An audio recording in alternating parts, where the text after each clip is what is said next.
جب حضرت عیسیٰ علیہ السلام دنیا میں آئیں گے، کہ حضرت عیسیٰ علیہ السلام کو آسمانوں پر اٹھا لیا گیا تھا، تو ایک دن وہ آئے گا کہ جب حضرت عیسیٰ علیہ السلام کو دو فرشتے آسمانوں سے دمشق کی جامع مسجد کی مشرقی سائڈ پر جو مینار ہوگا وہاں پر آ کر اتاریں گے، اور فرمایا ان کے بالوں سے، زلفوں سے غسل کا پانی ٹپک رہا ہوگا، زلفوں کا پانی ٹپک رہا ہوگا، فرشتے ان کو وہاں تک اتار جائیں گے، تو وہ بلند آواز سے کہیں گے بھئی میرے لیے سیڑھی لاؤ۔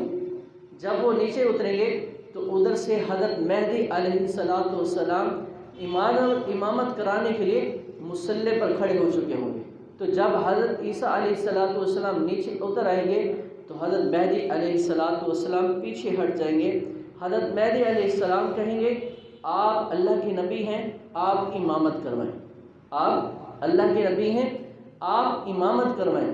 تو حضرت عیسیٰ علیہ السلام کہیں گے آپ امت کے امام ہیں، آپ امامت کروائیں۔ حضرت مہدی علیہ السلام کو کہا جائے گا۔ حضور کے امتی کی اتنی بڑی شان ہے کہ حضرت عیسیٰ علیہ السلام ان کے پیچھے کھڑے ہو کر نماز ادا کر رہے ہیں۔ تو جب حضرت عیسیٰ علیہ السلام کم و بیش 40 سال دنیا میں رہنے کے بعد جب ان کی وفات ہوگی تو پھر جہاں حضور صلی اللہ علیہ وسلم کا روضہ مبارک ہے، اسی کے ساتھ فاطمۃ الزہرا کا حجرہ شریف تھا، وہاں پر حضرت عیسیٰ علیہ السلام کو دفن کیا جائے گا۔ تو جب حضرت عیسیٰ علیہ السلام کو وہاں دفن کیا جائے گا تو حضرت عیسیٰ علیہ السلام کا سر حضور کے قدموں میں آ کر لگے گا۔ تو حضرت عیسیٰ علیہ السلام بھی حضور کے قدموں میں آ کر لیٹے، حضور کے قدموں میں آ گئے، حضور کی اتباع کی وہ کامیاب ہو گئے۔